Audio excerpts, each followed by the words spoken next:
Broadcasting live from the center of the universe. Presenting the world's only business school without the BS. With optometrist and entrepreneur Dr. Robert Zellner and USSBA Entrepreneur of the Year, Clay Clark. Get ready to enter the Thrivetime Show on Talk Radio 1170. Yes, sir. It's Z and Clay, broadcasting from the box in the 918. Business school and the topic today. Check the syllabus, it's getting you paid. I'm making the business boom, it's what we do. You can do it, let us show you. I'm a father of five with maniacal focus to teach the proven moves, no hocus pocus. Cause get rich quick is not a move, but the proven system will make your life improve. See, I'm more than just a rhymer, like a horse with blinders. Focused on the Thrivetime Show, it's where you find us. He be the Z and I be the C. Teaching business skills from Clay to Z. We both grew up poor, but we're poor no more. The goal of this show is to help you score. I couldn't see the light until my son could see, but I learned to rock the mic in the high school scene. A young DJ with a $1 billion dream, numb to the pain that rejection brings. So I, like a sock bomber, sweated for that green. Now I'm on your radio with a thank you and please. Share this podcast with a friend and enemy. Now let's talk some business from Clay to Z. It's a Thrivetime Show on the radio. Yes, it is. Oh, yeah. It's all about you. All about you. All about you. My name is Clay Clark. I am the former USSBA Entrepreneur of the Year, sent here on a mission to put you in a great financial position. And I could not be more excited to talk about today's topic because I think there's somebody out there who your day, your happiness is always determined by somebody else. Like you allow somebody else to determine your happiness. I mean, is that you? Is that you listening right now? Somebody out there, you wake up today and you're a victim of every day. You're not a victor because somebody else can create or dictate your level of happiness or unhappiness. And so we're teaching you the specific moves that you can use to block out negativity. In a quick recap here. Concept number one, people. Surround yourself with positive people. It seems easy. Surround myself with positive people. My network is my net worth. Okay, this makes sense to me. These are things, I want to fly with the eagles. T.D. Jakes talks a lot about this. I love T.D. Jakes' new book, The Soar. You soar. You want to fly with the eagles. But the part that I struggle to, I rarely find this in self-help books, is what happens when you're flying with the beagles. So you're not flying with the eagles. Can I cue to music? I feel like you've got something getting ready to burn. When you mentioned T.D. Jakes, he's one of your favorite. He's one of your favorite speakers every morning, and he's awesome. I mean, how can you not love the guy? But I feel like there's something kind of bubbling, percolating up inside you, and I'm going to play a little music because I'd like for you to take this and do a little preaching. Okay. Can you do this? Because the people you surround yourself with is a very important concept that I don't think you've really, I think there's more on chicken on the bone that you need to give away. Okay. You ready? Yeah. Come on now. If you have ever found yourself surrounded by perpetual haterade, perpetual haters, preach it what now. You've got to do is you got to become your own life navigator. Come on now. You can't be a procrastinator. You've got to decide that today is the only day that you have, and you got to look at the haters and you got to laugh. You got to defriend those people. You got to block them from your Facebook. You got to block them from your phone. You got to quit returning their calls. You got to fire them, kick them out of their office, and then take all the old photos of them and burn them. Clark, preach it. And then after you burn those photos, if you have to go to the bathroom, pee on the ashes because you're done with those people. And I see this all the time. People want to hold on to nostalgia, go, well, we used to be partners. We used to be friends back in the fifth grade. But you're not anymore. And you've got to move to a place, Z. Sometimes you have to do this. You've got to just say it is what it is. It is what it is, and people in your life are going to be there for. I love your term, by the way, Clay, that you have indoctrinated, infused in my brain, the tour of duty. It is. It's a tour of duty. Right. I mean, they have I like to use the word season, but you had the tour of duty, which I kind of liked, by the way. Well, the tour of duty is marked by a commitment and an expiration date. Bingo. So as an example, Wes, do you know any friends of yours who've served in the military? Yes, several. Okay, and when someone enlists, I'm not asking you to become all of a sudden a military expert. Yes. He's a military But do they get to expert. choose how many years initially they sign up for?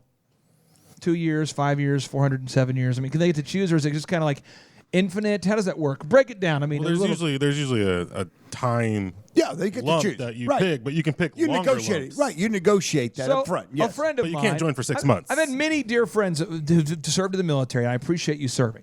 One of my friends, he served in Afghanistan.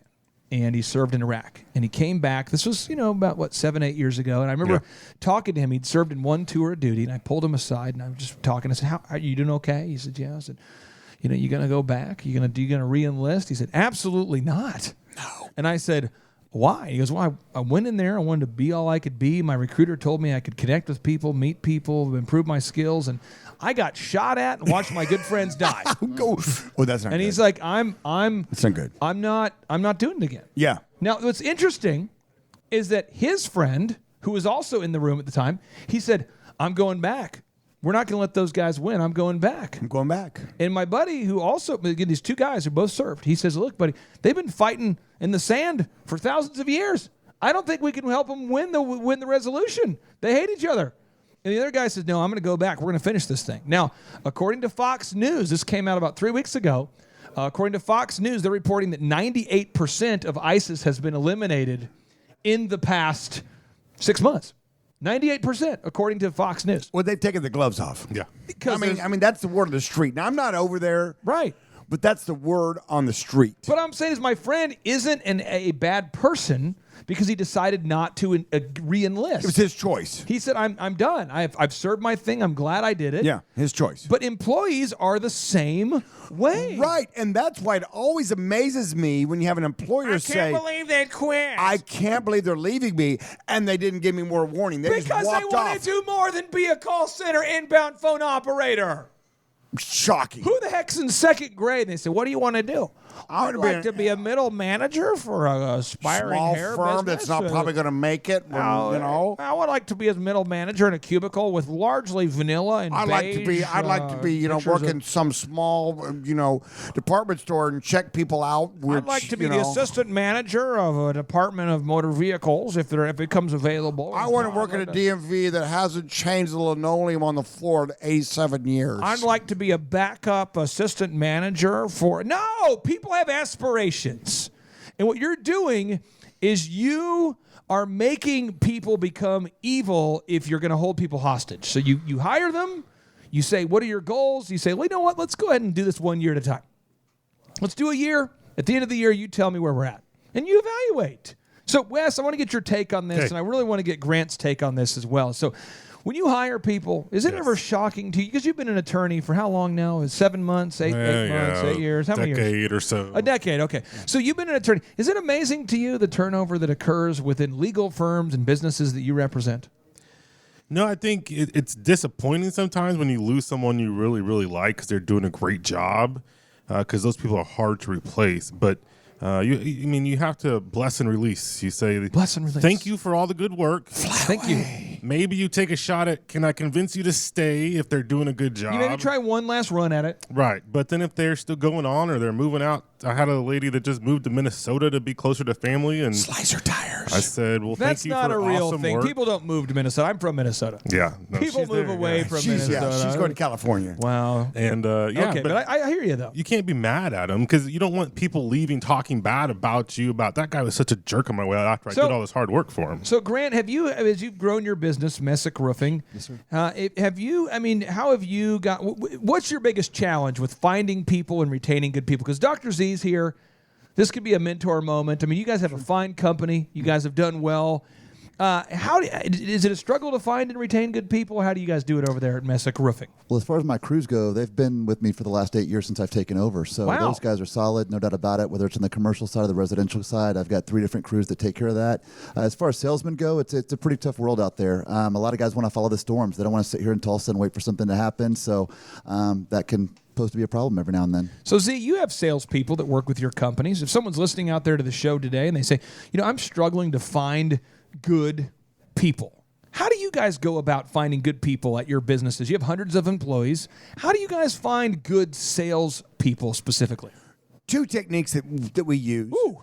Hire fast, fire fast. I'm taking some notes here. Let me get my notes. It sounds mean, Hire but fast, man. hire fast, fire fast. People change. Drum roll. Seldom. I'm sorry, I didn't mean to cut off the drum roll. I know. But we didn't get We're trying drum. again. People change. I was going to do a drum roll. The Thrive Nation wants to hear a drum roll every now and then, Clay Clark. And fire fast. And what that means is people change seldom. In other words, when you bring someone on and they're not what you're looking for, and you think to yourself, I can fix them. I'm a life coach, and I'm going to... I can change Mabel. There you are. Where have you been? We've been together for years, but I know at any moment she could change. Where have you been? Mabel, I tell you what, Mabel soon will be a very prompt person in just the first 75 years of my marriage. I can't get her to leave on time. Exactly. So, you know what? You'll put up with what you want to put up with, and your business will put up with what you put up with, but you know what? You don't have to put up with incompetency. And so what I'd say to you is, and it's tough, it's hard, the first few times you do it, it's difficult, but when you get to the point where you're like Clay and I, and you've done it so many times, and people are like, oh yeah, they're just, hack and whack. I mean, they'll go and I hear that all the time. They'll fire you for anything. No, we're not anything. That's not quite fair. Here's my deal. I would just say, close. I would just say if it's not going to work out, we're going to have to let you go. And then Wes loves this system because Wes at Winners and King, we get to talk all the time. We do about firing people and then not being happy about it. I would also add, try not to put yourself in a position where you can't live without that person, so you're stuck with a bad person. Oh, that reminds me of a lot of great stories that we've said on the show before. But the thing about it is, as an employer, this is something you've got to get your head wrapped around. If you're listening out there, Thrive Nation, listen to this. Do it on your time. Do it on your time. Because the employees will do it every time on their time. Oh, it's so true. They get a new job and they got to start tomorrow. Guess when they're leaving you? Hey, I have a funny ambush story for this. Is Tomorrow. This is a pre-Christmas story. Oh, pre-Christmas. Young man walks up to me. He's been with us a couple years. He walks up to me. He says, "Hey, here's the deal. I wanted you to know how much I appreciate you hiring me. And if I could get a raise about 25% or more, I would love to come back after Christmas." And I said, "Really?" And he goes, "Yeah, I just, if I could get that, if I get a 25% raise, I'll be happy to come back." I said, "So what you're saying is if I don't give you a raise, or should I do Rudolph's the Red-Nosed?" So what's funny though is that he and another guy timed it for the same day. Oh, they do it. They do that. But you know what? I am plotting and planning and scheming much more than you would. What? I'm already planning several moves ahead. It's chess for me. It's not checkers. Chess is a gentleman's game. I'm saying I already saw that. I gave you my pawn. Here comes my queen. Whoop, whoop, whoop. Checkmate. Checkmate. Boom. Now, when we come back, I really do want to tap into Grant's brain about this. Sure. The visuals. Because the mind is what the mind is fed. And we're talking about today blocking out negativity. And Wes, I want to get your take on this and see what kind of positive movies, positive visuals do you put inside your cranium to keep yourself inspired? How many times can one man watch Braveheart? Stop it. I've got the secret hot move. You can't watch that you've got to come back from the break to listen to. This movie will increase your bottom line probably 7% just by watching it. Every time we talk about this, your move can't be. I'm just telling you. I'm just telling Z as the mentor. I'm telling Wes as this. I'm telling Grant this. You can't just say, watch Braveheart. We've heard it before. We've heard people say, well, how I stay positive is I watch Braveheart over and over and over. But they'll never take our freedom! Broadcasting live from the center of the universe. It's Business School without the BS. Featuring optometrist turned entrepreneur, Dr. Robert Zellner, with USSBA Entrepreneur of the Year, Clay Clark. 1980 was the year of my conception. From the dorm room founded DJ Connection. Entrepreneur of the Year in 07. On my path to the top, I learned a lot of lessons. Kicked out of college writing a parody rap. Dissed ORU like a Trump and Rosie recap. I've been known for getting stuff done, like giving a crap. And for jocking up wins while my competition napped. Now it is the Thrivetime show on your radio. Catch the broadcast or the podcast download. If you got a business, we'll help it grow. God's got a plan you just didn't yet know about. Workflows, systems, scripts, and hiring. Motivating yourself when you need inspiring. These faces made for radio and not TV. talking everything from plain to Z. Auto auctions, banks, haircuts, and glasses. You want to sell it, we've already sold it to the masses. No classes or prerequisites, just business school as raw as it gets. It's a Thrivetime show on the radio. Yes, it is. Oh, yeah. It's all about you. All about you. All about you. All about you. All about you. Yeah. So we bring All right, Thrive Nation, welcome back to the Thrivetime Show on your radio. I'm joined here with Dr. Robert Zellner, the optometrist turned entrepreneur. Wait a second. That's the thing that you say all the time. No. There was no turning. It was always the case. I was an entrepreneur trapped in an optometrist's body. See, let me tell you something. I have studied Al Sharpton. Okay. And I have studied Al Sharpton. One of the things that Al Sharpton has put it, you know how there's construction companies that will print up a nice sign that says safety first? Yeah. Al Sharpton has these signs that I haven't seen them, but I imagine them. I've studied it. And what I believe that Al is doing. What you believe? No, this is what I believe. I can't prove it, but I just have this feeling. All right. And what I believe what Al's doing is he says, "Thou shalt rhyme all the time." Yes. Rhyme first, meaning second, third, maybe not even at all. Right. Well, I mean, why? I mean, if you're rhyming, does there really have to be meaning? So Al would say something like, "You want to be clever like Trevor." And you're going, Who's what? Trevor? How does that? Who's? You know, there's a lot. This is a Caucasian phenomenon that Al Sharpton is somehow, as an African American, is somehow perpetuating. It's where you'll have a white guy and they'll be like, "All right, like Dwight," Yeah. and you're like, the fact that rhymes with right at no point It doesn't matter. it doesn't It matter. makes no sense. So what I have been trying to do is I've been trying to sell Tulsa on this vision that you are an optometrist turned tycoon, and you are the Daniel Boone of business. Wow. And here you are for the first time on air. I feel like you're calling me out here. You're saying that you've always been an entrepreneur? Trapped in an optometrist's body. The travesty. Of the injustice. The injustice. Of the miscommunication. It's unbelievable. Misinformation. The misinformation. Now, see, if again, if Al Sharpton were here, he would just rhyme like a convenient greeting card. That's why Billy Madison and Al Sharpton have so much in common. Adam Sandler is Al Sharpton. Oh, don't. They're the same person. Have you ever seen them together? No, I've never seen them together. No, I've not. Now that you mention it, now a lot of my world is making sense. It's just something to think about. Okay, well, before we went to the break, we're talking about how to block out negativity, and that the mind becomes what the mind is fed. So I'm asking you guys tough questions. I'll start with you, Wes Carter. Then I'm going to Grant Gulliver here. So here we go.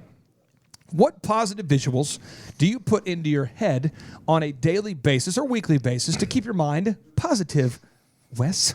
Positive. I can think of two things. One, as an attorney, I tend to talk to my family like they're on the stand sometimes. And so I have some sayings around my house. Okay, do tell. We got to hear this. About, some. And you, what did you do with that butter knife in the kitchen the other day? Where were you at 7:02? At 7:03? There may be a Bible verse here and there about the tongue being a sword and being careful what you say. And so I have to be careful about that. That brings me positivity. It reminds me my words can speak life or break people down, and that applies to employees as well, especially coming in with a positive attitude, and it just helps a lot of things I do in my life. Can I quote a Carlton Pearson quote real quick here? You can rebuke it too. No, bring it. Carlton Pearson once told me this, and it was profound. He said, "Clay Clark, you do not spell words. Words cast a spell on people. Okay. Be careful." Yeah. And I thought, wow, so it sounds like what you're doing, man. You are quoting some Carlton Pearson over there. Yeah, and number two, in my office, I have a big old TV on the wall that I use as a second monitor. So when Big old TV. Not March Madness or the Masters, usually it's blank unless I throw something on there for a client. And I have this giant picture of a lion, beautiful picture of like a, this awesome Are we talking like lion. when you say big, is like a 13-inch or a 14-inch, like an insignia? 70 inches. And so I get a lot of comments on it. People love it. But what I tell them is there's sometimes during the day, especially as an attorney, I'm about to make a call and wrangle over $100 million deal, and I look up at that lion, and I'm like, yeah, I got this, you know. And it's positive. It's that motivational stuff that it can create emotions and confidence. As an example of what I've seen Wes watch on the TV, there's a scene from Step Brothers where the two brothers apply for a job while wearing tuxedos, and one brother hides behind the other brother, and he gets stuck where he says, well, thank you, Pam. How do you say, is it Pan or is it Pam? And she says, it's Pam. And he says, is it Pam? And she says, no, it's Pam. And he says, Pam. And that's the kind of stuff Wes watches to motivate himself. That's true. That's kind of the deep. It's only for the special occasions. Well, I'm a little confused because we were talking about surrounding ourselves with the right kind of people. Positive visuals. And he surrounds himself with lions. Now, lions, the tigers, Lion of Judah. I mean, the lions and tigers the and Detroit bears. Lions. Oh my! I'd be lying if I wasn't telling you Grant Gulliver going to be asked the same question. So here we go. Grant, what positive visuals do you surround yourself during the day over there at Messick Roofing to keep your mojo positive? I just like to focus on those, what I hear from the YouTube videos in the mornings. When I hear those motivational or college commencement speeches, I like to carry that with me throughout the day or throughout the week and just kind of keep the right attitude, stay away from politics, and just keep the right people in your life. Stay away from politics. Politics are never negative. No, politics are super. I mean, they're always Trump-tastic. Now, Z, back to you. So, Z, I don't know how that happened. Z, can you explain what positive visuals do you put in your mind or your office or We are on visuals. Actually, I was busting. What positive visuals do you put in your office, your man cave, your decor, your business, your patina? What do you put up there? You know, I've got several positive sayings. I've got several positive signs. I've got several positive things that mean, you know, that are personal to me. I mean, one of my passions is horse racing, and you know, it's kind of fun because your win picture is always fun because you won. Right. Oh yeah. I don't want to get too deep into that. But I'm trying to break it down. But a win picture that you have up is of a win. When you say, and when you surround, Deep. Yeah, I know. You don't often buy the picture of your horse running second or third or fourth or this fifth. actually right here is a picture of me finishing eighth. But you know, it was a competitive eighth. But you know, she ran really well, so I thought, you know, I'd go and get the picture. This is a picture of me when an employee filed unemployment. This is my face right then. This is my face. It's so motivational to me every time I look. So for me, you know, surrounding myself with these visuals of wins, i.e. horse wins, i.e. life wins, okay, are fun and good and encouraging, and they edify and lift you up, and that's good. Speaking of Josh Groban, Z, you raised me up, you know what I mean? I do. Okay. When we come back, we're going to talk more about surrounding yourself with positive visuals to create a positive atmosphere. I can do it. I know you can too, but you must Get ready to enter the Thrivetime Show on Talk Radio 1170. Broadcasting live from the center of the universe. It's Business School Without the BS. Featuring optometrist turned entrepreneur, Dr. Robert Zellner, with USSBA Entrepreneur of the Year, Clay Clark.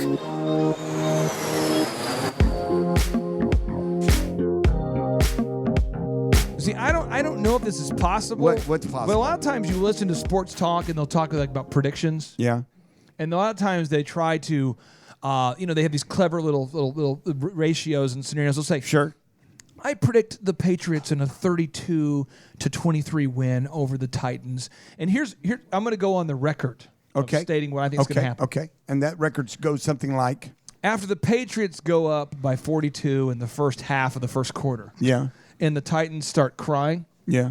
I predict the entire team. I predict that Bill Belichick will run over and say, guys, to prevent a mass suicide, we'll let you score a touchdoone before the half. You know, like they're going to have Kool-Aid or something on their sideline? Like, guys, I don't want you guys to all drink the hemlock. So please just that would be very sweet of Belichick to do that. And I think in the third quarter, Bill Belichick says, you know what, to make it fair, it'll be 11 on Belichick.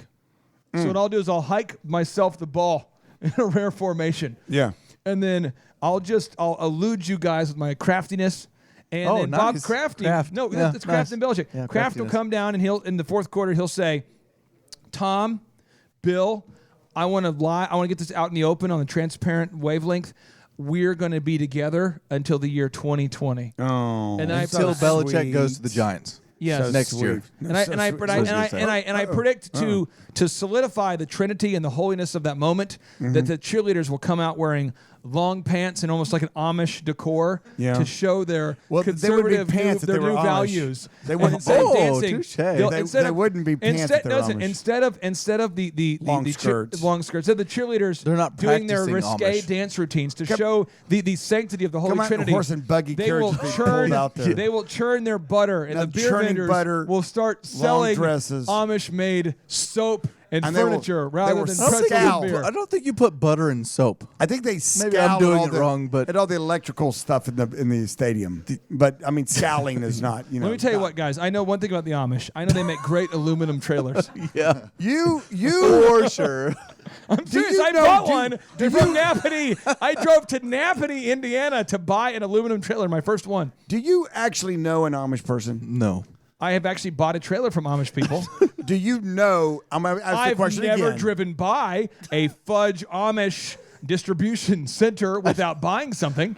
Well, that's who Without that's buying like- Every time we see, we're like, That's like gotta pull over. It's handmade, and apparently because they rebuke handmade technology, it's gonna fudge. taste better. It's like, Andrew, you're not Amish. Why are you selling the fudge Look, at the these distribution guys- center? I mean, think about how that worked for aviation. Here's the deal: our pilot has rebuked all modern technology, and he's gonna be flying today's plane with a hand crank.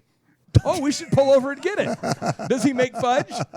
And everybody on the plane gets fudge. Hoppa. And peanut brittle. Well, Why are you segue. just being Okay. silly? Come on, we got to get we're serious. Come talking on. about- I know you're so excited about this weekend games. The Patriots playing the 10 Titans. a.m. The tailgating begins. Do you not fear Mariota at all? By the way, just as a side note, quick. How do side you note. say that name? Does anyone fear Who is he? Mariota? Who is he? What team is he on? Apparently, he's from like the West Coast. Is He's he like in the NFL? I think he's a starting quarterback. Does Tennessee still have a team? I thought we were just going to show up and they would just give us a victory, whoever they are. I mean, if you were going to say impressive mascots, I'm a Titan. Or I'm a Titan. I'm a Patriot. I mean, Titan's a pretty impressive mascot. It's just a side note. Okay. Well, speaking of Ladies' Home caught Journal, up. let's move on. Okay. Okay. So the mind is fed and learning how to block out negativity. We're talking about visuals, how the importance of putting visuals into your mind, because so many people get negative real fast because they allow people to steal their joy. And if you're going to be successful, you have to find a way to ordain your own destiny and to determine your own outcome of each day. You have to determine that today is going to be a great day, that this is the day that the Lord has made, and you will rejoice in it and be glad. You're going to rejoice because you say, it's profound, I'm above the ground, I'm going to make today awesome, and then here comes adversity sneaking in, trying to steal your joy. Hey, Clay, John, can I ask you a question? Yeah, sure. A serious question? Yeah, sure. I mean, I want you to really think about this. When was the last time you let someone steal your joy? Doesn't happen anymore. I know it doesn't happen anymore. I asked when was the last time. Right And before what I the- knocked and- out my brother. What? So my dad and my Oh dad. my gosh. Wes knows Okay, that. But at okay. my dad's funeral, Okay, all my right. brother. They This put is my- what, a year and a half? Yeah, about a year and a half ago. They put Okay. my dad in the ground, and they said, "Does anyone have any last words you can speak?" You know, I said after a great ceremony, 400, 500 people are there, and my brother says, "Yeah, I'll take the mic. I got this." So with his, his collar on, he gets up there and just airs his grievances and complains about my dad as they're putting him into the ground, and other people got up and left. You know, I called him an a-hole, which is code for an amazing whole person. And so I called him an a-hole and got up and left my own dad's funeral, and I went home, told my wife, later tonight I will attack him physically. So, and then I just waited. All right, And that was about, and then I waited, and it was about 5 hours of that day. This is a true story. Yeah, and I waited till later that night, and then about 7 o'clock I knocked him out. Yeah. It was like one punch, or did it take several? Well, I grabbed him. I said, "I want you to apologize," and he refused to. And I said, "Please apologize." He said, "I wouldn't." Please apologize. He wouldn't. So I grabbed him with the left hand, hit him with the right hand, knocked him out, and then everyone tried to pull me off him, but I wanted to get more hits in. So And you only then- got the one. Then I had to call Winters and King to represent me. There in the court you of law. go. Tie-in. Psh. So I'm just saying, I mean, that happened. That was the last time because I was mad all day, and I told Vanessa, I'm going to sit down here in the man cave, yeah. and then I'm going to attack him tonight. Isn't that one of the most horrible feelings you have is knowing that someone had the authority, the ability, And I gave him the power of it. It was my fault. I gave him the power. It's my fault. And if I'm telling you, rob that from you, to take that from you. I allowed him to steal the joy of the funeral. Now, if I could have done it over again, I would have told him to shut the H up, which is to shut the himself heaven. up, his heavenly self up. I would have told him to shut up, and then I would have forced him to stop talking, but I would not have punched him. Like a tackle. Yeah. You would have. Bear hug. You would have shifted it, taken the mic, A Shawshank Redemption. dropped the mic from him, metaphorically, and actually dropped the mic from him. So, Yes. Because everybody listening out there right now, they're driving, they're in their cubicle, they're at a truck stop, it could be the middle of the night. They're Could be in a listening 'cause they shower at can't a truck sleep. stop. Yeah. Looking for a Pizza Hut. And they're saying to themselves, Chicken salad. They're asking themselves right now, when was the last time I gave them the power to take It was my at joy Clay's from them? dad's funeral. And share that moment. Position A, we're trying to say right now is position A is never, ever letting your joy be dependent upon what somebody else does. So, John, I want to ask you this question. What visuals do you put into your head on a daily basis to keep yourself positive? You manage a lot of people. How do you stay positive? What visuals do you put into your mind? I actually want to flip this a little bit because it just as important as seeing visuals every day that you put in your head is not putting certain visuals in your head. Ooh, come on, preach it. You know, and so like if you get a text message, if you get some Facebook review, if you get a Google review or whatever, and if you like harp on that, you can really let that ruin your day. But on the flip side of that is you can just choose to ignore that and say, hey, that's actually not productive to this day, and I don't want to focus on that. Whenever I have to open my email during the day, you know that I honestly close my eyes. Yeah. I don't ever look at my email during the day because I hate it. And when you drive, you close your eyes. I close my eyes because I hate that too. You hate that Now, we come back. I want to tap into Grant's inner genius. He's the founder of Messick Roofing. Not the founder, but I guess a second generation operator, third generation. I was going to say, it's been around for 56 years, and he looks like he's like, 27. Yeah. When we come back, maybe. Grant Gulliver is going to break down how he stays positive visually. It's the Thrivetime Show on your radio. It's your year to thrive. Success you will find. Today is your day, and now is your time. This moment is profound. Get ready to enter the Thrivetime Show on Talk Radio 1170. Broadcasting live from the center of the universe. It's Business School Without the BS. Featuring optometrist turned entrepreneur, Dr. Robert Zellner, with USSBA Entrepreneur of the Year, Clay Clark.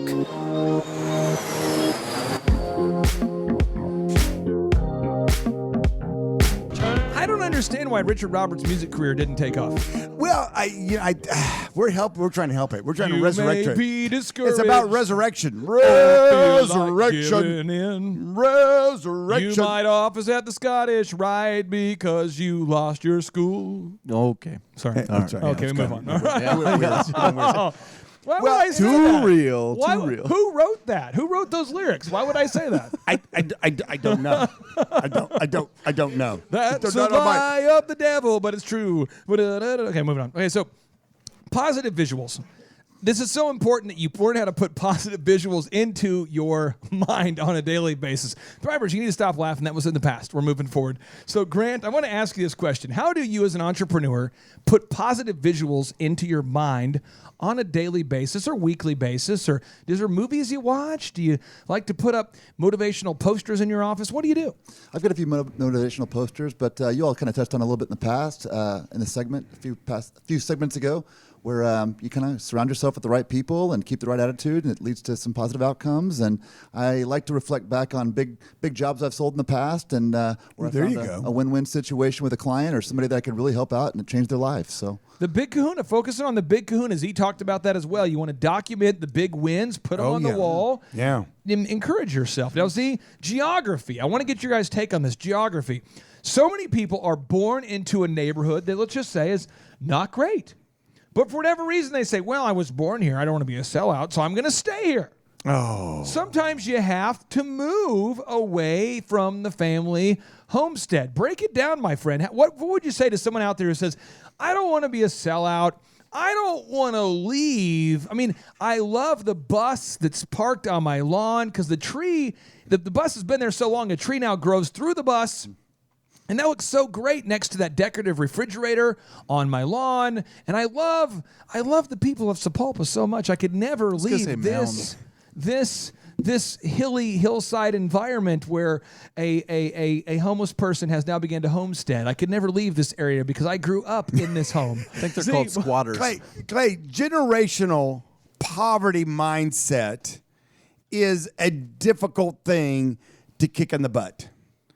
And what happens is that, you're born into a family that has a poverty mindset. Okay. And they have a poverty mindset because as we're talking, we're not talking about nice neighborhoods. We're talking about bad neighborhoods. So they're in a low income neighborhood because they have to be there. Real Right? quick, It's not because people choose to be there. It's like, you know what? We're going to sell our mansion and move into trailer When park. I was referring people that park buses on their lawn and allow trees to grow through and put refrigerators up there, I was referring to high-income neighborhoods. I don't know why you would assume I was referring to low-income neighborhoods. Back to you.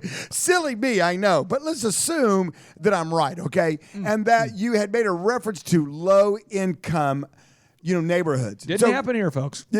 So you're in a low-income neighborhood because your family is low income. Okay.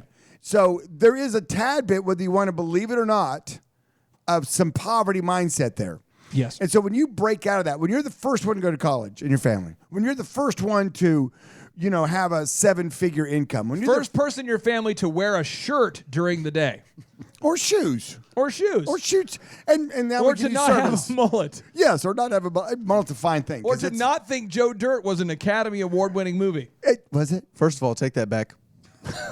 or Mike Gundy's a good coach. So what happens is when you when you've been around that for a long time and you're breaking out of it, you have a lot of people, as we said earlier today, one of the things about the negative mindsets is people that are around you and your family, because this is family.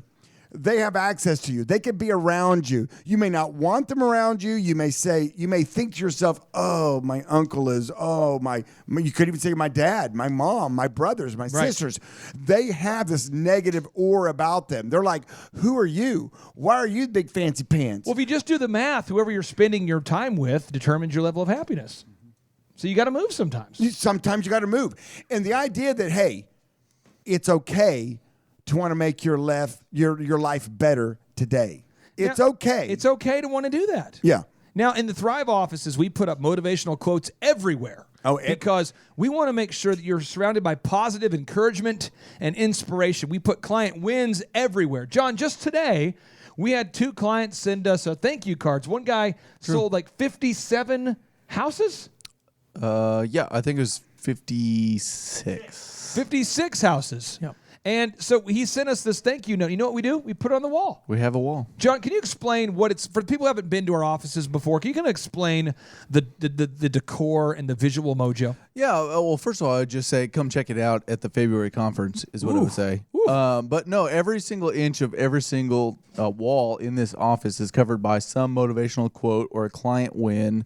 That's just really, really inspiring. So it's just really cool to see like the people that we're able to help grow their businesses and then not only impact their lives, but impact all of the lives of their customers at the same time. When you first applied to work with us, almost 6 years ago, and you saw all of these motivational quotes everywhere and all of the little stories on the wall and the success stories, what was going through your mind? Do you think, man, someone spent a lot of money at Hobby Lobby? Well, no, I absolutely loved it because it just showed like a purpose, a mission, like somebody that was going somewhere. And that's why I latched on.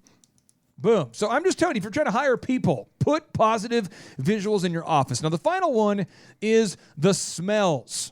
Z, I'm always burning pinion wood. As we're doing the show today, we have 3 pieces of pinion wood burning right now. But how do smells impact your office environment? I'm going to tell you something right now. I have got a new move. A new move? A new move. What's the new move? I've been going to the store that every time I've been in it, I've been the only dude in it. Oh, no. I know. I don't make me give up my man card. Are you going to Victoria's Secret? No. It's going to Bath and Beyond, or what's it's in Utica Square. What's Don't even say it, Z. Bed Bath? Z, don't say Not it. Bed Bath and Beyond. What's Z, the other give one? me your It's, man card. I don't know Give what it you're now. talking about. You think I know this. And I John, have what's this- the store that all Like the a you women know go this to. store. I don't know the Stop. It has the plug-in. You plug it into the outlet, and then you put the inserts into Cincy. it. Oh, And- Cincy. Yeah. Oh, I not did at know this. Cincy's. Not Cincy's. Oh, no. And they have it's a little jar with liquid in it, and it creates this wonderful aroma. I And love every the time aroma. every It's time so I walk good. into my place now, Awesome. it's like, oh my God. Mahogany teakwood's my favorite smell. I absolutely love the daffodils. They're so amazing. Like the lavender. the lavender daffodils or the spring dream. That's Stop it. amazing. I'm The talking about summer man solstice. smells. The summer Man- solstice is amazing. Stop it. But the smell is important. You know, we have only so many senses. Did you know that, Clay? Well, I actually went to the man store, which doubles as a toilet store, and I went in there and I said, "Do you guys have any tools?" And they said, "We can give you. Yeah, we have the tools." I said, "Do you have any smells?" They said, "Yeah, we'll give you some meat. You put that in your office, it'll smell like meat." For a few days, then it'll get rank, and then you'll run you out. I have never been to that store you're referencing, except for the holidays. Z. Well, But you know, seriously, I'm sure your wife and daughters have been there. No, but seriously, this impacts you in a positive way. This does. It does. And I'm just telling you, mahogany teakwood, rich mahogany teakwood, Ron Burgundy. I'm Ron Burgundy. Is my favorite smell of the group of smells. But it's very important because, you know, you have vision, you have hearing, you have taste, you have touch, and you have smell. You only have 5. Now, Z, speaking of smelling terrific, Grant Gulliver's on the show today with Messick Roofing. So he does smell Grant, good. do you have a smell in your office? Do you like to burn pinion wood? Do you like to, have a group of the employees just smoke a massive amount of cigarettes to create that smell? Or what do you do to create the aroma you like there? In growing up in the company back in the 80s, all the office ever smelled was like cigarettes. So now it's a lot different. It's the same office. We've been working at it for 56 years Wow. now. But You fumigated my it. wife does love the Cincy candle, so we've got one of those for every month. Okay, now, Jonathan There you go, Kelly. JK. Jonathan Kelly, this is your chance to one-up everybody. What's your favorite smell? What makes the smell well in your office environment? Well, I actually love the smell of peppermint. So peppermint Ooh, oil, that helps your peppermint. brain Peppermint's think. so Yeah. great. Yeah. I love It's a great peppermint. smell. I love the smell of Peppermint. peppermint during No. January. It's just awesome. I'm sorry, what was that? Sorry, I wasn't sure what you just said because I was just sifting through my Ladies' Home Journal catalog and I found a picture of you. Is that because you're a Patriots fan? So like all Patriots Sorry, I fans can't get- hear your mic's Yeah. cutting out. It's Oh, so okay. crazy. Yeah. Now, Thrive Nation, we have 4 ways that we can serve you and 1 way that we can attack you, John Kelly. That's 3 plus 1.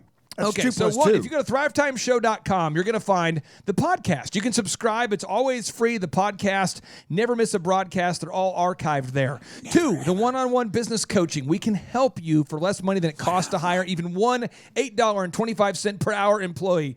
3, we have the in-person workshops.